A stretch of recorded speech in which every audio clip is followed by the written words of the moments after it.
Benita lived with her uncle's family in Lagos.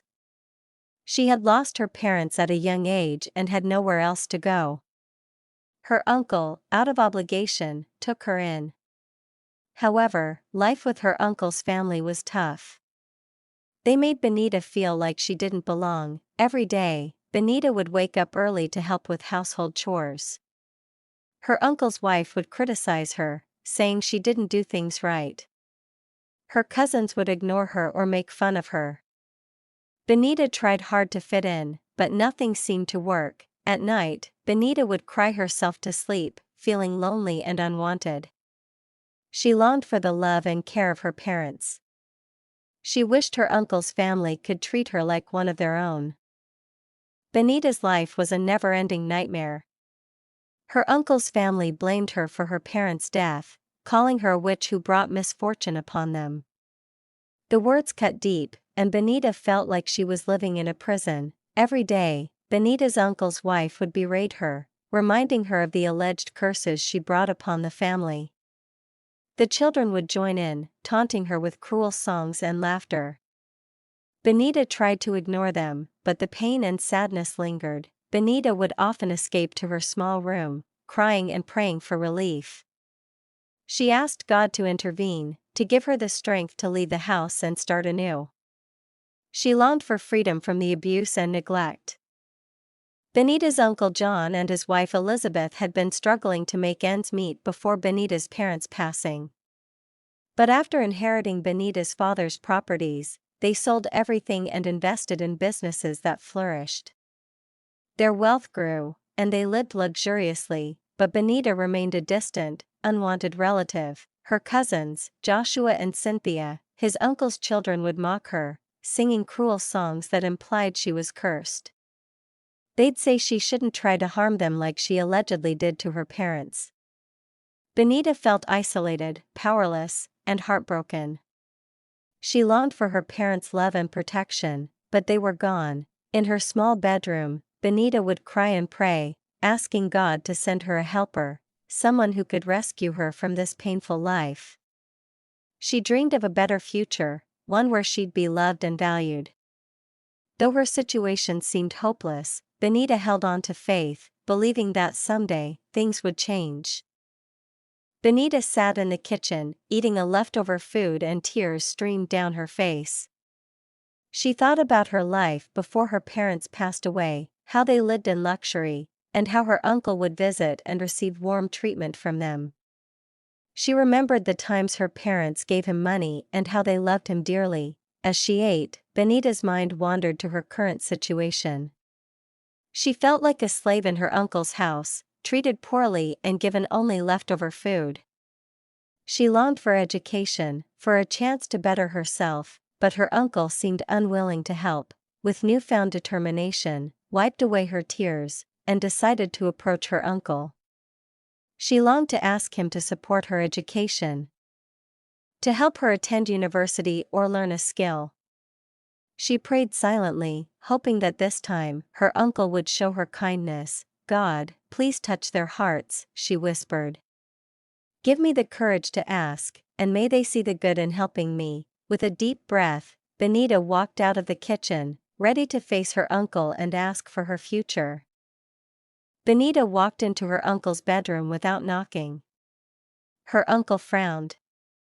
Are you mad? Can't you knock before entering? I'm sorry, I didn't mean to interrupt, she said, trying to compose herself. Benita took a deep breath. I have something important to say. You all know I've finished secondary school, and I was wondering if I could further my education or learn a skill. Benita's eyes welled up with tears. Please, I want to go to university or learn a skill. Joshua and Cynthia are already in university, and I'm just here, eating leftover food and cleaning the house. Her uncle and aunt exchanged a wicked glance, and Elizabeth laughed. Look at you, this illiterate, Benita's pride sparked. I was never an illiterate. I was the best student in my secondary school, unlike your children. Elizabeth's face turned red with anger. How dare you, she shouted, standing up and slapping Benita. Her uncle joined in, slapping Benita as well. Don't you know they're your pillars? You're under their roof. Benita's anger boiled over. Under their roof, with my parents' money. You're enjoying my parents' wealth, and I'm the one suffering. God will never forgive you for this. With tears streaming down her face, Benita stormed out of the room, sobbing uncontrollably. Benita sat in her bedroom, tears streaming down her face. It's all my parents' mistake, she whispered to herself. If only my father had written his will with my name, things wouldn't be like this. But no, he trusted his brother, my uncle, thinking he'd take care of me. She remembered how her father had supported her uncle in his business, and how he'd written his will in her uncle's name. It's so heartbroken when you realize your parents' decisions affect your life like this, she thought. Benita's thoughts were interrupted by the sound of her uncle's wife, Elizabeth, locking up the kitchen. Ah, she's going to starve me, Benita thought, feeling a pang of fear. This is my punishment for standing up for myself. Elizabeth's actions were a clear message. Benita was to be punished for her defiance. Benita's stomach growled with hunger, and she wondered how she would survive without food. With a heavy heart, Benita lay on her bed, tears still streaming down her face. She felt alone, abandoned, and helpless. Back in school, Cynthia wasn't taking her studies seriously. She was too busy jumping from one sugar daddy to another, lavishing in the luxuries they provided. Her focus was on having fun and enjoying the wealth, rather than earning good grades. Similarly, Joshua was engaged in a life of clubbing, smoking, and messing around with multiple women. He was more interested in living a reckless lifestyle than in pursuing his education. Despite their lack of interest in academics, their parents, John and Elizabeth, were oblivious to their children's antics. They would often boast to their friends and business partners about how well their children were doing in school. The truth, however, was that Cynthia and Joshua were bribing lecturers to pass their courses and spending their time having fun with friends. They were wasting their parents' money and not taking advantage of the opportunities they had. John and Elizabeth were living in a state of blissful ignorance, proud of the supposed accomplishments of their children. Little did they know, their children were squandering their future. One vacation period, Joshua and Cynthia returned home to spend time with their parents. While they enjoyed themselves, Benita was tasked with cleaning the house, keeping everything in order, and preparing meals for the family. She was given leftover food to eat, as usual. On this particular period, a cripple man in a wheelchair rolled into their compound. He approached Cynthia, who was outside, engrossed in her phone. "Hello, young lady," he said. "Is your parent at home?" Cynthia looked him up and down, her expression unimpressed. "Yes, they're at home." "Do you want to see them?" she said curtly. The cripple man smiled. "Yes, I'd love to see them." Cynthia raised an eyebrow. "Okay. But maybe you should remain outside. Cripple men aren't welcome in our house." The man's face fell, surprised by her rudeness. This girl is so rude, he thought to himself. I wanted to marry her, but why is she responding to me like this? Just then, Cynthia walked out and called her father, John, who was nearby. When John came out, the cripple man explained his presence. "Sir, with all due respect, can we go inside? I want to talk to you about something." John looked at him and nodded. "Okay, you can come in." "Let's talk inside." The cripple man rolled his wheelchair into the sitting room, followed by John. When they arrived at the sitting room, Benita's uncle, John, sat down on the couch, and Cynthia sat beside him. The cripple man cleared his throat and began to speak. "Please, sir, I was told that you have beautiful daughters in your house, and if you don't mind, I'd love to marry one of them." Cynthia burst out laughing, her laughter echoing through the room. She didn't let her father get a word in edgewise. "Whose daughter do you want to marry?" she said, still chuckling. "Me?" I'm the only beautiful daughter of my father. Please, I couldn't marry a cripple man like you, John, her father, chimed in, his voice firm. As you can see, she's my only daughter. You can't marry her. I couldn't give my daughter to a poor cripple man like you. Look at how dirty you are. You're not even rich. You don't even have anything. The cripple man's face fell, shocked and surprised by their reaction. Please, sir, give me your daughter's hand in marriage. I promise I'll take good care of her, he pleaded, but John's face turned red with anger. Who even directed you to my house to come and seek for my daughter's hand in marriage? Are you out of your mind?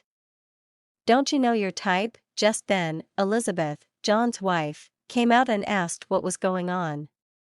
Cynthia and John explained the situation, and Elizabeth burst out laughing, uncontrollably.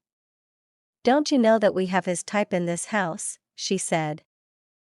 Still chuckling, John's expression changed, and he looked at her curiously. His type? Who do you mean by his type? Elizabeth continued, of course, Benita will suit him very well. Let's just give her hand to this cripple man to marry and let her leave our house. John's expression changed, and he said, yes, you got it.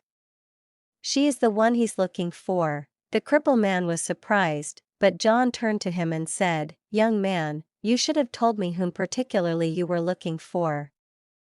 My brilliant and intelligent wife has told me everything. Well, I will call out the one you want to marry, John shouted, Benita. Benita, who was washing plates in the kitchen, ran to the sitting room. When she arrived, John said, Benita, this young man has come to ask for your hand in marriage. Benita was shocked. For my hand in marriage? I never thought of getting married at my age. And besides, I wouldn't love to marry his type, she said. Her uncle, aunt, and Cynthia burst out laughing. Elizabeth said, look at you, you don't have a choice. You'll marry this cripple man whether you like it or not. Benita started crying and pleading with them not to force her into marriage. Please, don't force me to marry.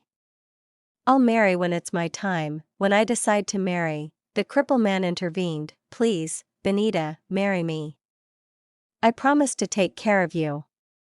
I'll sell my clothes to take care of you. Benita was surprised. How can you take care of me in your condition? You need help more than I do. Please, don't listen to them. Don't allow them to persuade you to marry me. As they spoke, Elizabeth, John, and Cynthia laughed and pointed at them, saying they'd make a good couple. The cripple man looked at Benita with pleading eyes. I promise, if you marry me, I'll do everything possible to make you happy. You'll remain happy for the rest of your life. Benita felt a pang of emotional pain and pity for the cripple man. Why are you so desperate for a wife? She asked. Is it because of your condition? Don't you have a brother or sister to take care of you? Why do you want to marry me?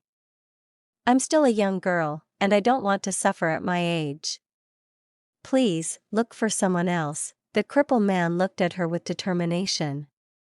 Benita, my dear, if you marry me, I'll enroll you in something. Benita smiled sadly. How can you do that? You hardly work. How can you get money to train me? Look at the way you look.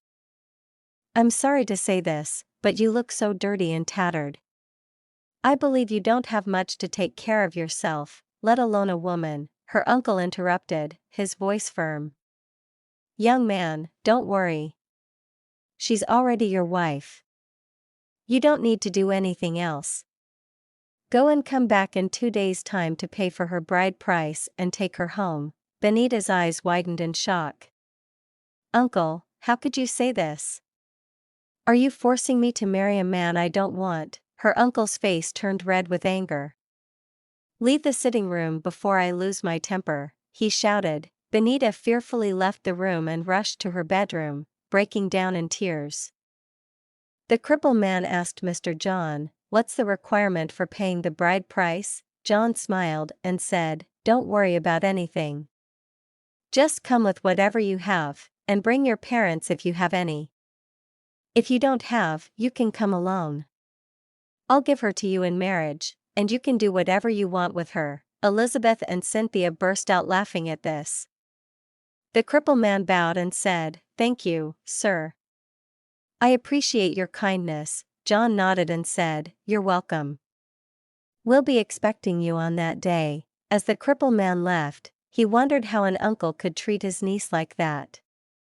"Benita, my dear," he thought to himself, "if you agree to marry me, I think you've made the best choice in your life.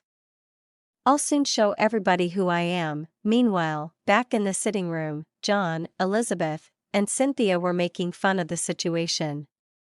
Cynthia demonstrated how dirty and tattered the cripple man was, saying, "Who knows, maybe he lives under a bridge or in a ghetto. That's where he's going to take his so-called wife to." They laughed loudly, mocking the cripple man's appearance. That night, Benita went to her uncle's bedroom to plead with them. She knelt down and said, "Please, I don't want to marry that man. I'm too young for marriage, and he's a cripple. I don't think he's capable of taking care of me. Besides, I want to focus on my future, not get married." Her uncle and aunt exchanged a wicked smile. Her uncle spoke up, his voice firm. "Benita, you'll marry that man whether you like it or not. He's going to be your husband, and that's final. Stop wasting your time and tears here because you're already married to him. When he comes to take you, I'll happily hand you over to him." Benita's eyes welled up with tears. "Please, uncle, don't do this to me," she begged, but her uncle's expression turned cold. "Get out of my room before I lose my temper," he shouted. Benita stood up, defeated, and said, "Fine, if you insist, I'll marry him and leave you people." She turned and walked out of the room, tears streaming down her face. The day the cripple man was to take Benita as his wife arrived. He walked into their house with two elderly people he referred to as his mother and father. They all looked dirty and tattered. When they arrived, they entered Mr. John's sitting room. Mr. John asked them not to sit on his couch because they were looking so dirty, so they sat down on the floor. Benita, her Uncle John, and his wife covered their noses, saying they were smelling, and laughed at them. Mr. John covered his nose and said, "Where's the bride price?" "The one you can afford." "If you can't afford much, just give me what you have." The cripple man brought out $1,000 and handed it over to Benita's uncle. Benita's uncle was shocked. "How were you able to get $1,000 to pay for the bride price?" he asked. The cripple man replied, "That's the money someone managed to dash me when I was begging on the street yesterday. I decided to use it to pay for her bride price." Benita's uncle nodded and said, "Okay, I see. I'll bring your wife now so you can go with her." The cripple man and his parents nodded in agreement. When Benita was brought out, the cripple man smiled at his wife, while Benita cried uncontrollably. Her uncle forced her to go and greet her husband and his parents. "Go ahead and hug your husband. Give him a deep and passionate kiss before I slap you. And don't forget to hug your mother-in-law and father-in-law." Benita was shocked. "Please, uncle, I'd love to hug them, but the way they look." "I can't," she said, wrinkling her nose in distaste. The cripple man smiled, knowing they were dirty, and took note of Benita's reaction. "She will be a neat wife," he murmured to himself. His uncle shouted, "Go ahead and do what I say. Before I lose my anger on you." Benita, crying and sobbing, hugged her husband, mother-in-law, and father-in-law. John, Cynthia, and Elizabeth laughed uncontrollably, making fun of them. After what seemed like hours, John said, "You can go with your wife. You've overstayed." "You're welcome." Cynthia went to Benita's room, brought out her belongings, and threw them outside. As they left, Cynthia and Elizabeth laughed, telling them not to bother coming back. Do whatever you want with her, they said. The cripple man was overjoyed, holding Benita's hand. He asked her to push his wheelchair as they headed home. Benita, with no choice, cried as she pushed her husband's wheelchair. As Benita pushed her newly married husband on his wheelchair, he turned to her and asked, "Benita, my dear, do you love me?" Benita looked at him with a mix of emotions and said, "If I don't love you now that you're my husband, who else will I love? You've done what was asked of you, so there's no need to question it. I've accepted you as my husband." The cripple man smiled and nodded to himself. "Okay, let's head to our new home," he said. As they trekked, the cripple man asked Benita if she was tired and suggested they take a taxi. Benita asked where they lived, and the cripple man replied that his house was not that too far away. "Don't worry about spending more money," Benita said. "We can just trek." They walked until they reached the gate of a grand mansion. Benita's eyes widened in surprise. "What are we doing here?" she asked. The cripple man smiled. "Don't worry, you'll know when we get inside." The gate opened, and they entered the sitting room. The cripple man asked Benita to sit down and make herself comfortable. Benita's eyes scanned the room, confusion etched on her face. "Is this your home?" she asked. "What are we doing here?" the cripple man said. "Make yourself comfortable. This is your new home. Ask no more questions." Benita's mouth dropped open, and she covered it with her hands. The cripple man rode his wheelchair deeper into the house, leaving Benita alone in the sitting room, shocked and confused. Please share, like and comment for part 2.